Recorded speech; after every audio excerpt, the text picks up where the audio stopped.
of people think traveling is for people that have made it. They think traveling is for people that have excess money. But I want to challenge that today. Traveling is actually for people who really want to travel.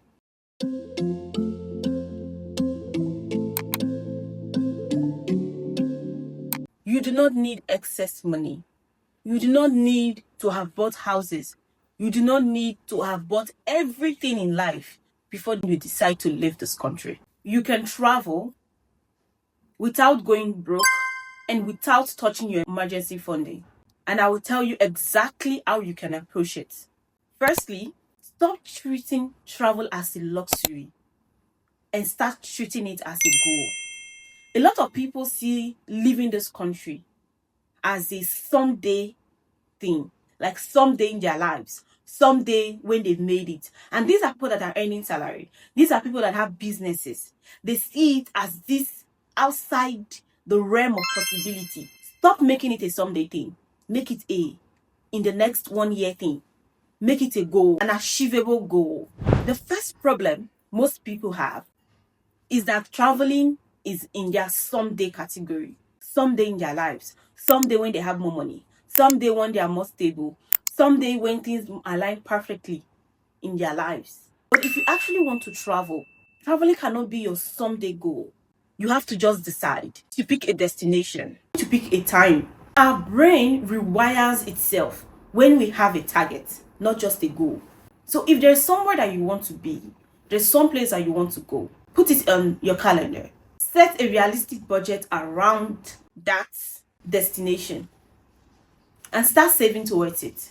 Secondly, you create a dedicated travel fund. This travel fund is going to be separate from every other thing. It's going to be separate from your emergency funds. It's going to be separate from your needs funds. One of the mistakes I made early on was that I kept all my savings in one place. If I had an emergency, I would just go take from there and fix my problem. Then I would term it in my brain, it's my travel money that I used to fix this problem, because I did not want to acknowledge the fact that I was using from my savings. So if you actually want to make travel a reality this year, create a totally different travel fund, an untouchable travel fund, and keep that aside from every other savings and savings account that you have, so that even if you have a problem, that travel fund will be untouchable. You will go to your emergency fund and take from there to fix your problem.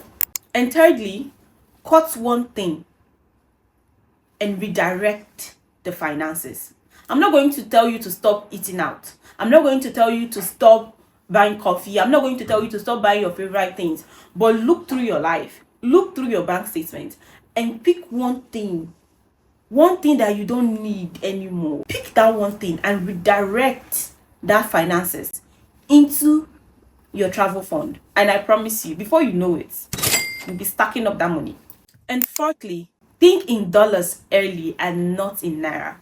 One thing that completely changed traveling for me was that I kept my traveling budget in dollars. What I mean is that the Naira depreciates, inflation comes, and you've kept this certain amount of money. At the end of the day, that amount of money would not be enough to fund your traveling. So what I started doing was that I started converting my travel funds from Naira to dollars. That way, if I have a small amount of money, I quickly change it to dollars and I keep it. You can open a dorm account to do that.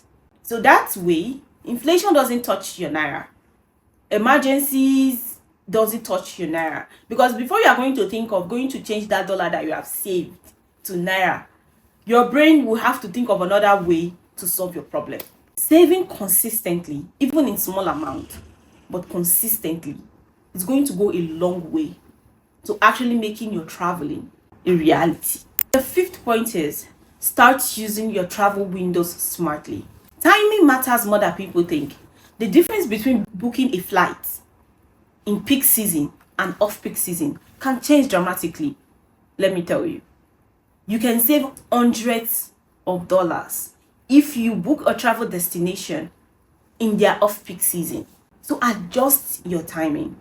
Make sure that your timing aligns in such a way that it fits your budget. Even if it's to go when it's a bit rainy, you're still going to have fun. Even if it's to go when it's a bit hot, you're still going to have fun. You're still going to have that experience. I started researching the cheapest months and the places that I want to go, and then planning my trip to fit into those months. So rather than just picking random dates in the calendar, I picked the cheapest dates, the cheapest months, and then planned my trips accordingly. This is underrated. Being flexible with your dates can change the cost of your trip dramatically. There can be a huge difference between when you're booking a trip today and when you're booking a trip 3 months from now. That price can drop dramatically. One thing that you have to put in mind is flexibility in your dates and the timing of your travel. The more flexible you are, the more affordable your trip is going to be. So don't be rigid when you are picking a destination. Don't be rigid when you are picking travel dates. Don't be rigid when you are picking travel months. Let everything align to your budget. Traveling on a Nigerian budget, it's not about being reckless with your money. It's about being intentional with it. You don't need to earn more before you start planning a trip. You need to start planning a trip so you can be intentional with what you already earn. And this is Ella Diaries. This is where we talk about everything that has to do with traveling, that has to do with financial mindset, upgrading your financial life, elevating your finances. So, if you're somebody that's interested in that, please subscribe, like, comment, share. And in my next video, I'm going to talk about the mindset shift that actually separates people who build wealth from people that stay stuck. And a lot of it connects to what we talked about today. So subscribe so you can catch that one. And comment your first destination that you would love to go to. So guys, see you in our next video. Bye.